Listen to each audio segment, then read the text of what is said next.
Turn into Zay Jones. I don't know what the fuck's wrong with him. He's either got schizophrenia, bipolar, or he fucking just was on some weird-ass drugs. I hope it's the drugs. It's got to be the drugs. He's got to be out of the league, though, right? You can't bring that guy into a locker room. If he has a mental health issue, you can. I don't know. I think him and Manziel and Tebow should all get into a room, and Tebow can heal them all. Manziel's on the healing path. See, he must have already been hanging out with It's Tebow. comeback season. Well, like Zay Jones, let's get loaded. I know what song this is going to be. When I wake up in the morning.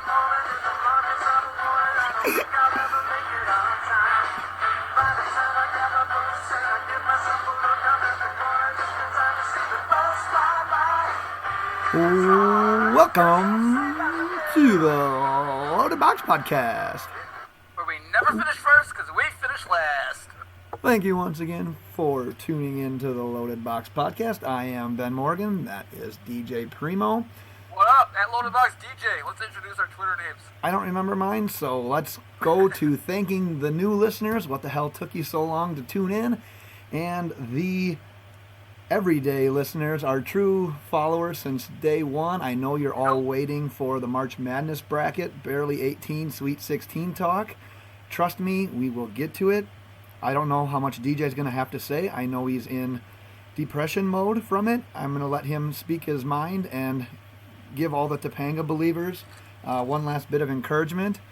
So before we get to that, on the docket today is the AFC North, and we're going to preview the offseason for them, talk about some free agents that they've signed, talk about the draft strategies and picks that we think that they should make. So without further ado, let's jump into the Pittsburgh Steelers. Do you like sweet tarts? I used to. My New Year's resolution, though, is to not have sweets until I've never July. seen you eat candy before, but I fucking love these things. Like, I'm addicted, and I love them, and now they're like by me, and I can't stop. So if you hear me chewing or sucking on that Sucking stick on sound and noise, yeah, that's just me eating them damn sweet tarts. Have you had the chewy ones? Yeah, it's like a ripoff of Sprees, though. Yeah, chewy sprees are better than sprees. So I'm assuming that the chewy sweet tarts are better than the normal sweet tarts. No, I like the normal sweet tarts. Do you like the tiny ones or the bigger ones?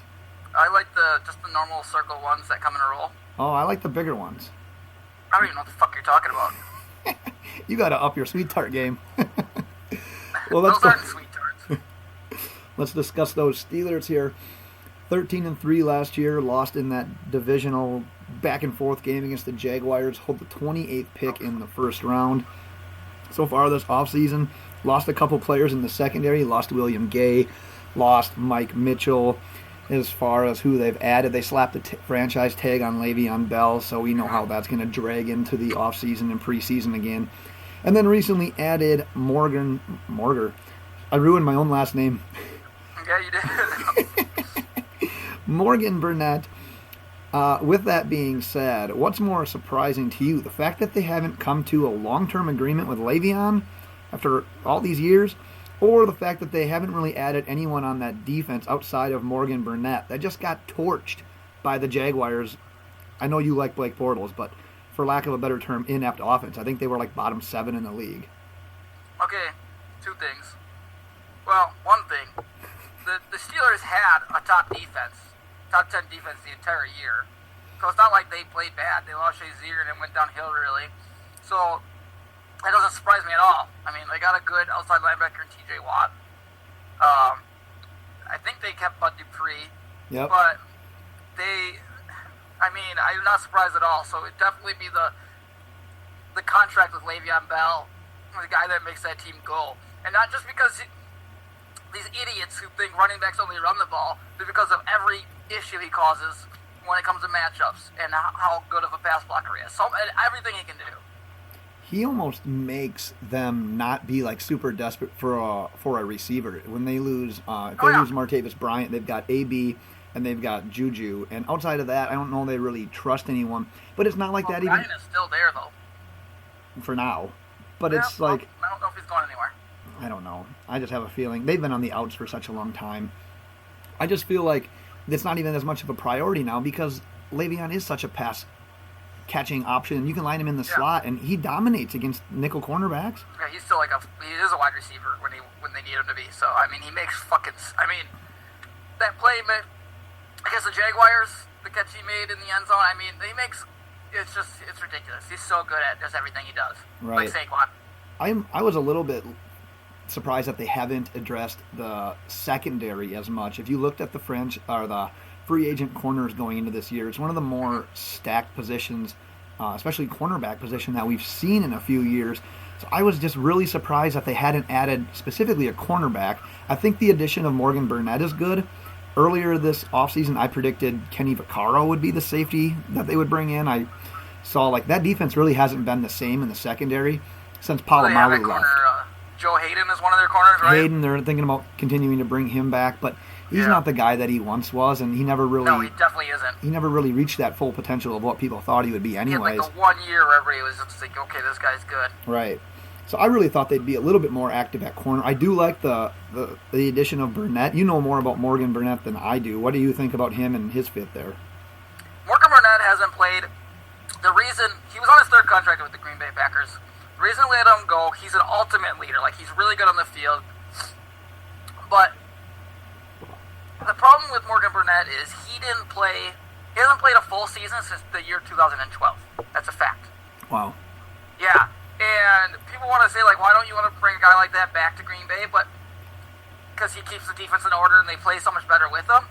But the opposite side of that argument is he didn't stay healthy for a full year, so why do you want to continue with a guy like that who can't consistently be on the field to keep the defense going? Right. So that's the deal with Morgan Burnett. He's a really good safety, really good leader, good tackler, good in coverage, but he just doesn't stay healthy. I mean, it's 5 years later, and he hasn't had a full season since 2012. Yeah, that's pretty crazy. I was set on Vaccaro. I thought he'd be the next guy there. I mean, free agency isn't over. I just don't see him spending as much on Vaccaro now that they added Burnett. He's almost 30 years old, right. Getting up there. I mean, the Packers drafted Josh Jones last year. Yeah. They were ready to move on. That's true. Did you hit on your priority as a GM, or do you want to hit on that? I kind of did, very vaguely. In my opinion, the Steelers I think they're really going to only add in the draft, right? I think they're. At this point, I feel you like would think so. It just feels like free agency's almost done now. It's still going, obviously, but it just feels like less is going to happen now. Right. Obviously, there's still a couple pieces out there. Probably a couple guys that'll get cut yet that'll be picked up, but I think it's pretty stale. So I'm just kind of focusing on the draft. I think clearly Ryan Shazier, as you mentioned, was a huge loss for them because after he was gone, their defense really went downhill quickly. Big time. It just shows how big of a part of that defense he was. So I think it's pretty obvious that it seems like the key to their defense is a very good, and it's always been that way. Lawrence Timmons, I can't even name a bunch of people. But Harrison, James Harrison. They've had a bunch of middle linebackers that just kind of control that defense, and I think they need to go for that. So I know you were going to get into this, so I won't jump in there, but I think the inside linebacker position is the kind of focus in that 3-4. Yeah, I agree. If you look towards the draft, I had Rashaan Evans down, the linebacker out of Bama. Doesn't he just kind of seems like one of those guys that's going to end up drafted by the Steelers or the Ravens? I mean, they're kind of molded together where they pride themselves on the defense. They get a guy, they plug him in, and he's good for a decade. I mean, he just kind of seems like that guy. If he falls to them, that would be my number one choice. I talked about them maybe not needing a receiver primarily, but if they do lose Bryant, if a guy falls like a Calvin Ridley, Courtland Sutton, they just don't have that much right now at that position outside of Antonio Brown and Juju Smith-Schuster. I think they could add on the defensive line as well. There's always depth for sure. they could add on the defensive line. I don't think wide receiver is a priority for me. I know I've read some articles saying that they are, but like you said earlier, I mean, Le'Veon Bell acts as another wide receiver. I don't think they have any issues there right now. Yeah. Especially in a win-now mode. Oh, absolutely. I mean, strike when the iron's hot. You have AB and Le'Veon in the prime of their careers, and you have Roethlisberger at the tail end at his. Yeah. Absolutely. No, I'm totally with you on that. Do you have any more Steelers info? Nope. All right, let's move on to the Ravens. Finished just outside of the playoffs. Finished 9-7. They hold the 16th pick in the first round. They added a couple of receivers. John Brown, the speedster out of Arizona, who is never healthy, and Michael Crabtree, the guy who gets his chain snatched when he plays against the Broncos. And then they lost a receiver. They lost Jeremy Maclin. He sort of underperformed during his time in Baltimore. So my question that I want to propose to you right away, who did it worse with adding receivers this offseason, the Miami Dolphins or the Baltimore Ravens? To me, this is easy. I'm not going to give this. I have to give it to the Ravens. I don't like what the Dolphins did at all. They just added average. The Ravens at least added a Crabtree, who is by far the best wide receiver out of this group of people. Foursome, yeah. Amendola is only good because he played with Tom fucking Brady. Edelman got hurt. Just a really good situation for him. Yeah. He just was in the right situation. Otherwise, he's going to be garbage. It was the same thing when Wes Welker was at the Patriots. Really didn't do shit. At the Dolphins. And then he went to the Patriots, and he was amazing. Best slot receiver in the game, yeah. Yeah, so, and John Brown once had 10 touchdowns 3 years ago, I think it was. So I think clearly the Dolphins did it worse. The Ravens have made better moves. Michael Crabtree's still a very good outside receiver. Yeah, I was going to say that it's a push for me, but you talked me into it. I'm going to side with you here. I thought maybe that John Brown and Amendola were a wash because neither of them are ever going to play. I tweeted at somebody, it was the NFL account. They did what's Amendola going to bring to the Dolphins? And I quote tweeted it and said, probably advice from the athletic trainer's room, because that's where he spends most of his time. I like that. So I don't mind Adrian Wilson, but yeah, I agree with you that if you're gonna go 1 for 1 here and pair the injured guys and then pair the healthy guys, I would take Crabtree over Wilson. I do like Wilson as a replacement for Landry, but like you said, Crabtree's that guy that he seems like he's been in the league forever, but he's still really not that old. He can still get the job done, and he's going to easily replace that production loss from Maclin and potentially Mike Wallace if they lose him. This is an AFC North talk, but how old is Ryan Tannehill? He'll be 30 to start the year. Okay. Just curious. You're just ready to move on from him, and I just think it's hilarious. Oh, we'll get to the Dolphins. It's going to happen at some point. I know. Not this podcast, but I know. I just thought it was funny. We broached the subject. I like it. Isn't it amazing that he's 30 years old? Yeah, it's weird, but it is. Quarterbacks last a lot longer in the league, so. I feel like he's still a rookie. We're still waiting to see if he's going to be the He guy. does feel like he's 26. Yeah, I agree. That's why I would have guessed 27. No, he's going to be 30. So, what's your number one priority for the Ravens if you are the general manager? Well, I love the idea of them giving a wide receiver. If Ridley is there, they need to take him. The only problem with that, and I want them to address this too, is I think Ridley, poor guy, they bring him in, he has to play with Joe Flacco. Yep. And I just don't trust Joe Flacco. He's bad. He hasn't been good for 1,000 years. Right. Literally been 1,000 years. It's been 1,000 years. But I feel like they also need to add on that offensive line. When they play like that. They want to play hard-nosed defense, run the ball. They have Marcel Yanda and Ronnie Stanley, which is good. But keep adding to the offensive line and make your team a run just better at the run. I know they were actually better than I thought. I saw they were 11th in rushing yards last year. But I think they should be better with how much they run the ball and how much they want to focus on that. They got better with Alex Collins as the season went on. Right. But those are our two positions. I think wide receiver is a huge one, but I think they need to solidify that quarterback job if they're going to make that wide receiver anything. Yeah, I think if they're going to want to do that, they could take a flyer. If all the quarterbacks go as early as everyone's expecting, there's a chance that Lamar Jackson falls to them. But if he doesn't, you'd have to maybe you could trade that pick, fall back into the first round, and get a guy like Mason Rudolph. Yeah, I wouldn't be opposed to that. Round easily. Or second round. It depends on where you. If you want to get your guy, you get your guy. But I like that offensive line, too. There's a chance that one of the Notre Dame guys fall. And you can always add depth and a strength to your offensive line there. Everyone knows you can't have enough offensive line, and that's one of those positions you just need people. Yeah. I'm with you on the receiver talk as well, with whether it's Ridley, Sutton, Michael Gallup. This might be the one team that I've talked about so far that's in that perfect position to draft the receiver based on their team need and value that you're getting at that position. Everyone else we've talked about that needs a receiver is either drafting too high where you're not going to get the right value out of those guys, or they're too low and those guys might be off the board already. So I think if I had to pick today, I'd have them slotted at a receiver. I do like your idea of adding to the line. If you go defense, though, they might also be in a good spot for Marcus Davenport. We've talked about him a couple of times, the edge rusher out of Texas San Antonio. Terrell Suggs is turning 36. That's getting up there. I was going to say they have Suggs. Yeah, so that's getting old for a defensive end. I know some people kind of bypass time and perform longer, but at some point he's going to run out of energy, just not have it what he used to anymore. So if he slides, I'd be surprised if he got to them. Yeah, if he slides, that's a team that's, like I said with the Steelers, they're always looking to add on defense. So that could be a good pick for them as well. But as of now, I'd probably slot them at receiver. Did you have some draft info for them? No, I think I kind of hit on it, though, but the wide receiver spot, I think would be perfect there at that 21, and then come back with their second pick and grab the quarterback that they like, I think. Yeah. I really think they need to get a quarterback.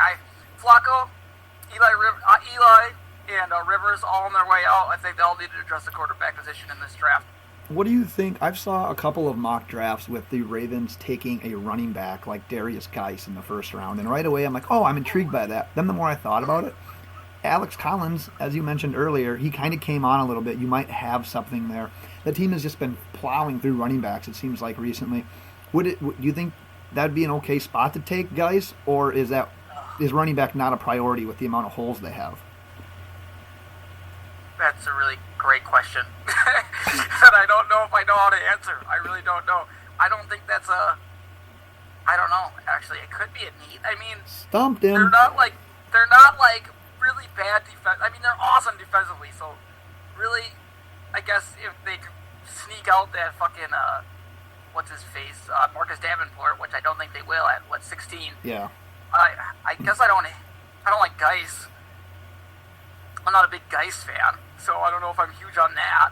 Well, any of the running backs. I think I'd be more focused on the offensive line and just focusing around Alex Collins after the end of the year he had. I'm with you. I'm not opposed to them adding a running back at some point. I would be in the first round. I think that'd be a mistake for a team like the Ravens. I don't like that idea. I was a little shocked to see as many mock drafts as I have with them taking a running back. Yeah.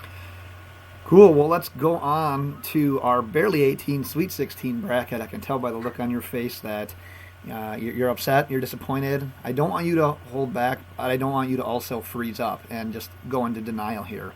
But in case you missed it, we did our bracket for March Madness. It was Girls from 90s sitcoms. We put out polls on Twitter to determine the winners. At LoadedBox on Twitter. If you're not following, get on it. And our finals matchup came down to the number 1 overall seed, Kelly Kapowski, versus a 3 seed in Topanga Lawrence from Boy Meets World. So I want to let you talk right away. Defend Topanga. I know she lost by a decent margin, and I know you're not happy about it. First off, I can preface this by saying that Saved by the Bell was my favorite show in the 90s. Like, bar none. There's no second place. I mean, they were first, second, and third. Like, they were my favorite show. But when it comes down to, like, just hotness to me, what Topanga does for me, just looking at her, like, the picture I posted now, Kelly was, like, cute and, like she was cute. She was very pretty. That's an insult. She was very attractive, but she wasn't, like, Topanga attractive. Topanga had the body, the boobs, the lips, like, she looked like she could just suck them. No. The look in her eye. She just, that face she makes. Yeah. She had that sex appeal that nobody else gave in this entire bracket that we have. That just got me going. Every time I saw it, like, just even like thinking about her right now, I'm starting to get a little bit of a chubby because even that picture I posted, I don't know, when I posted that picture, I thought that might start to lead some votes her way because, like, you look at that face and those, you can't. I don't know how you can deny that. It was just, woo. I think, and I don't really remember it too much, but I think what killed Kelly in your argument was the fact that most of that show was at school, whereas I don't think as much Boy Meets World was at school. So Kelly had to kind of cover up. She would have got detention all the time. Yeah, but damn, when they go, it's just that her lips and her face, it's just more sexy. It's like you want to, like, you see Kelly in the bar, Topanga in the bar, you had a few beers. Which one are you going to fuck that night? You're definitely going for Topanga if you have the right choice. If you have a choice. That's a good argument, and I'm happy with the matchup, the way it played out. But I do think the right girl won. I do think Kelly was every boy our age. I can't hate on Kelly, though. It was every boy our age's first love. It really was. You even think that. And I'm right there with you. Topanga is so hot, but Kelly came onto the scene first. She fucked with everybody's head there. She set the tone for girls like Topanga to thrive on sitcom television. It was kind of a losing battle. It really was. And my last argument here for Kelly before we move on to the Bengals, what a transition. Look at the guys Kelly was with compared to the guy Topanga was with. Corey was a loser with curly hair. You look at the guys that Kelly was with, Zach had a cell phone. That was way back in the day. And AC Slater, that dude was jacked and he could dance. Well, it's not, Topanga's fault that there were better looking actors on Saved by the Bell than on Boy Meets World. But what's his name? She should have actually been banging the other guy on that. He was the better looking one of the two. Yeah, I kind of feel like he was sitcoms TV's Zay Jones, though. He kind of felt like a bipolar kid to me. Yeah, what was his name on the show? There was Corey, and there was... I don't remember. Damn it. Whoa. I can't remember. But thank you for all of those who voted and participated. It was fun. We'll be back next year with something just as freaking wild. Let's move on to the Bengals, who finished the season 7-9. Another one of those teams you look back and you think, how the hell did they get 7 wins?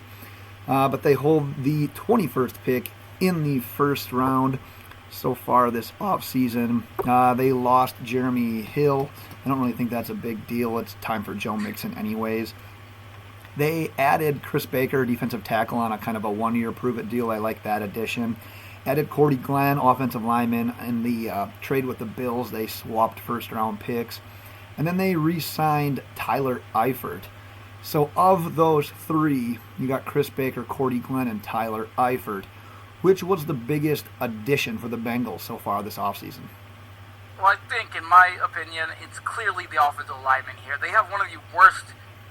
They have the second worst rushing team in the league in terms of yards. They just can't run the ball. They can't do it. You have to do something on that offensive line. So they did that, and he's an elite, left tackle? Yeah. So, that's by far the biggest addition. Yeah, I think they're all important. I think Baker makes a big defense on that line, and I love Eifert as a tight end when he's healthy. So they're all important, but I'm with you on Glenn. That offensive line needs a boost. You threw out the stats about how bad the rushing was, but Glenn opens up rushing lanes for Mixon. He's going to protect Dalton. He's going to make that entire team better. So as long as he can stay healthy, I think that's a great addition. But I kind of like what they've done so far in free agency. They just need to keep adding offensive line, in my mind. Yep. Do you have a priority in offseason other than offensive line? Nope. That was literally the only one thing I was going to answer home. You watch this team, and anything that sticks out to you, the one thing that sticks out to you when you watch the Cincinnati Bengals is they can't fucking run the ball. They get no push. They just can't do it. I'm hammering. I might draft an offensive lineman at guard, center, and guard. Freaking first 3 picks that I have if I'm the Bengals. Load up. You have Glenn. Now just load up on the line. That's what I was going to say. Based on where they are, what did I say? They have the 21st pick after that swap with Baltimore. I think they're in a great position. Isaiah Wynn, he played tackle for Georgia, but they think that he's going to slide into guard. So at that point, I think that's who you'd go with. Mike McGlinchey out of Notre Dame might be a guy that you would consider there. But, don't like his name, and he might be gone. It's like he has it's like a McDonald's, flinch, what's it? I guess it's almost like a stutter what I'm doing right now. It's I thought he had a glitch, he's going to try to move in protection and he's going to freeze like your computer would. Yeah, there it is. There you Something like that. I don't like it. I don't like that name at all. And his name's Mike, so it's too many alliterations going on there. Mike McGlinchey. I don't like it. Solid offensive line name, though. It's hard to beat a Mike. I know. Would have been better as a linebacker. The name as a whole in itself, it doesn't roll off my tongue. There you go. Well, it'd be interesting to see how they do with John Ross his second year. He kind of didn't really do shit, actually, to be honest with you, in his first year. So I don't really see him going down that road again at receiver. For a third year in a row? For a third year in a row? Boyd. Well, I mean in the first round. Yeah, well, I mean, they went Boyd, Ross, and maybe grab another wide receiver that won't do anything that's small. Right. But, yeah, I would go offensive line. I love Isaiah Wynn there. It might be a bit of a stretch, but, hey, it's a position of need, and if you can trade back and get him, great. Otherwise, take your guy. No one ever questions draft picks when they pan out, no matter how high you draft them. That's the takeaway on this. If they go defense, I think they'd have to address linebacker. You've got Burfict, who once again got suspended. I don't think anyone was too shocked by that news. He's either doing PEDs or he's hitting people in the head because of the PEDs that he's taken. So, Rashaan Evans, Bama, we've talked about him. Leighton Vander Esch, linebacker out of Boise, we've talked about him. Both those guys could go in that early 20 slot as well. So, offense, go offensive line. Defense, I like linebacker. Yeah. All right, ready to go on to the winless Browns. Let's do it. I didn't even prep for this one because I didn't feel like I needed to because that's all I hear about all year. Browns all are season. Biggest splash of free agency, right? Yeah. I mean, so far I know anyways. their entire team, I think. Well, they had to do something because I think they have one win now in the last 2 years. I love it. 1-32. Coach still has awesome. his job. Let's go all in on the Browns. Their draft picks, though, obviously first and fourth, and then they just have a litter of them throughout, but they also have the 33rd and the 35th. That's basically first round. They legit have 4 first-round picks if you want to look at it like Yeah. a little bit of an extension. But yeah, they've made some... Get really solid players in 33 and 35 again. Oh, absolutely. But yeah, they've made some splash free agent signings on offense, especially. On defense, they added Demarius Randall, and then on offense, Carlos Hyde, Jarvis Landry, Tyrod Taylor. Really, their losses so far, we talked before the podcast about Jason McCourty. They traded away Deshaun Kaiser, and then they traded away Danny Shelton to the Patriots for a third-rounder, I believe. And then they lost Joe Thomas to retirement, but I think they were almost kind of just banking on that. I was talking about this the other day.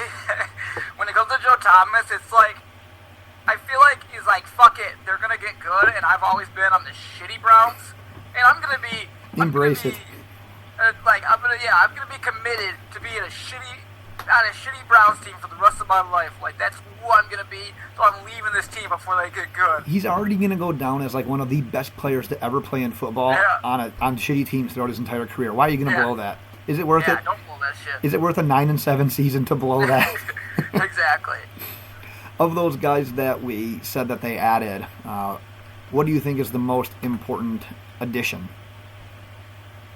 Ugh. They're not, any of them aren't that overly important in my opinion. I think Landry was good because it just adds to a stable of wide receivers. Tyrod Taylor's just going to be a bridge because they're stupid, but he's going to end up carrying them to like the playoffs again, just like he did to the Bills, be their saviors, then get replaced next year at a freaking 10-6, guarantee it. Demarius Randall is going to be a solid corner.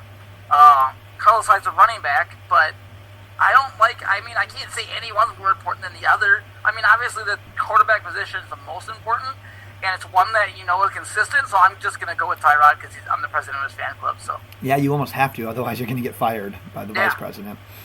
I'm going to go with Landry because, like you said, I don't think that they're going to see Tyrod as the long-term solution there. So assuming that they take a quarterback at number 1 or number 4... Who has to throw him the ball this year, you know? What's that? Who has to throw Jarvis Landry the ball this year?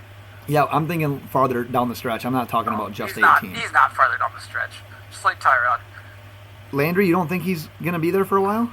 Not like a long-term plan, nah. He's still young. In 3 to 4 years, he can make a difference there. I don't know where you're going with this.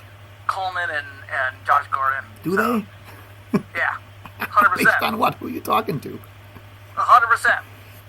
Okay, well, Landry doesn't play either of those positions. He's in the slot, so... Yeah, he's just going to be chilling. I think he's going to cost a lot to re-sign, but once they do move on from Tyrod, which I think is just a draft away and a year away, he's going to provide that young quarterback 2 to 3 years down the road as that security blanket, and they're going to end up growing together. And I think that by the time this team's ready to compete, Landry's a big part of that. I don't think he should be the centerpiece of the offense by any means. I do like those other guys on the outside, but I think Landry's going to be the staple guy. I think Hyde, I don't want to say he's a bridge player here in between running backs. I think he can contribute as well.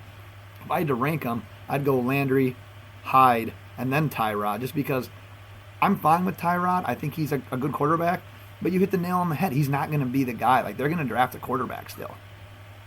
Yeah, he's just going to get them to another level, I think, that they haven't been at for a while. And he's a solid QB forever. who can kind of, for a long time, yeah. Best QB they've had in, Since Manziel? Since Derek Anderson for 1 year. Yeah. But, like, besides that, that's why I think it's the most important, because he's going to raise their wins by, I mean, they could go 500 this year. I really believe that. They've got a lot of talent around there. It's just that I honestly would bet that Jarvis Landry isn't actually there for more than 2 years. Well, we'll have to talk afterwards, because I would like to take that bet. Where do you have them going in draft, or do you want me to go? They've got the first and fourth pick. I could just start going. Yeah. I mean, it seems obvious that they should go. They're in a weird situation because they definitely could trade that fourth pick. But if they keep the first and the fourth, I still think they go. God damn, with Carlos Hyde, I don't know. I'm so confused with them, but I think they have to go quarterback right away. Oh, and I think they do go quarterback right away now. Yeah. Because Carlos Hyde isn't just a guy you bring there to like bring in another great running back like Saquon Barkley. So he's a really good running back. Like, he is a very solid running back. Oh, I think they can get it done on the ground with him, no doubt. Yeah. There's nothing I don't like about Carlos Hyde. He's not Saquon, but he's not a guy who's going to back somebody up. No, he's not just some drafted. scrub. Right. So I think number one, they definitely go quarterback, and then 4 is up for trades. See, the thing is, like, despite being the Browns, you can't always pick so high in the draft. I know that they have had the first pick forever now, but I swear, at some point, that will be done. So in this class, when you have as many potential franchise quarterbacks as there are, you have to either get one at 1 or 4. And if you have a guy in mind... I think they go Sam Darnold, by the way. Well, yeah, that's the thing. If they love Sam Darnold, just screw it. Just go for it. And I'm with you. I think they would... If they get their quarterback, I could see him trading that 4th pick. I don't think there's a doubt, because there's going to be other teams, other quarterback-needy teams. I wrote a blog for us yesterday. There's legit 6 teams who could go first-round quarterback. Yeah. And there's only probably 4 or 5 quarterbacks that are actually worth that. So there's going to be a market for trading. It's clear. First 4 teams could go quarterback at this point. Yeah, I might have underrated that, to be honest with you. And then the Cardinals. Yeah, it's... And this is the draft to do it with all that potential. You never know exactly what you're going to get, but when there's a class this loaded with this many high ceiling guys, this is where a team in the draft, it won't be stupid. Just trade up and get your guy. I can't stress that enough. We have for sure in the first round. I feel like we got Rosen, Darnold, Mayfield, and Allen. Right. And then potentially Lamar Jackson. Yep. Who else? And then you're looking at Rudolph, probably. Rudolph, yeah. And I would guess he goes to the 6th round, or 2nd round. So. 6th round would be a steal. 6th round. Yeah, I'm with you. It's going to be quarterback heavy. We already saw the Jets trade up to number 3. It was rumored that the Bills wanted to trade up for that exact pick. So you know where their mindset is. They're going to want to trade up. All these other teams as well, like, they're going to have to make a move. Like, if there's going to be more trades like the Jets, fine, but man, draft day could be wild with the amount of teams that need a quarterback. Good movie. Some team is going to get the best running back to ever play the game to just fall in their lap, and they're going to smash themselves in the balls trying to get him. Dude, like the Buccaneers maybe, huh? What pick do they have? I think they're like 7. Yeah, they would probably fucking jizz everywhere. Smash themselves in the balls. What? Yeah. Is it because they get up so fast? What happened in your situation here? What do you mean? Why are they hitting themselves in the balls? You didn't hear that? Like, one of the GMs said I would, like, beat myself in the balls several times to... I did. Yeah. What an idiot. You don't need to. Saquon Barkley. Just pick him. Yeah, I just... Somebody's going to, like, end up with him falling into their lap, and they're going to be like, how the fuck did this happen? And somebody's going to sprint out there and say Saquon before he can be taken away. He just yells it into the microphone before Goodell can. Pretty much. I like it. Some GM is in full sprint up to the podium, jacks up Roger Goodell, and says Saquon Barkley as fast as possible. New version of the NFL Combine you just created there. Yeah. Do you have anything else on the Browns or Zay Jones or anything?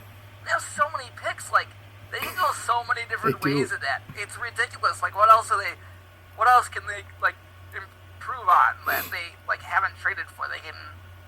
What do they have at cornerback besides Demarius Randall?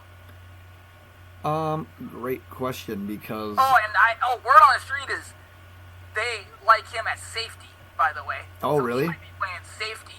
Yes, because their GM is Elliot Wolf, who obviously was in Green Bay, he knows didn't get about the him job, and he wanted Demarius Randall to play safety, so word is that Demarius Randall might actually play safety in Cleveland. So they could definitely go after a cornerback's position. That's the thing. There's also the fact that they do have so many picks. They could stay at 4 and take Minkah Fitzpatrick and play him in the slot as well. They could do whatever they want. Yeah, they've got a lot of areas that they can go. Linebackers, they could move back and grab a guy from Virginia Tech. Right, Tremaine Edmonds. Wild. Yeah. What? Tremaine Edmonds. Tremaine Edmonds, yeah. I was watching some video of him. Holy fuck, he's a weirdo. He's like 6'5". He's so young. Flies all over the field. He's more of an inside linebacker than outside linebacker, but like a Levante style, but like taller. Yeah. It's like I don't understand his body. He's a freak, and I think when he gets drafted, he'll be the youngest player in the league, and he's a guaranteed top 15 guy now. Yeah. So, yeah, top 10 guy. Yeah, I'm holding out hope because if the Dolphins don't get a quarterback, I kind of like him at 11. So I'm keeping it at. I would love him going to 14. Keeping it at 10 and top 15. Yeah. Nice. Well, I think that's all I have. You got anything else? Nope. All right. Well, as I said, follow us on Twitter. Tweet any questions you have for the podcast at Loaded Box. Check out our website for our latest blogs and podcasts, loadedboxpodcast.wordpress.com. Like Dr. Dre said, get ready for the next episode. And we're available on iTunes by searching Loaded Box. Subscribe, rate, and review. And with that, send us away. Bye.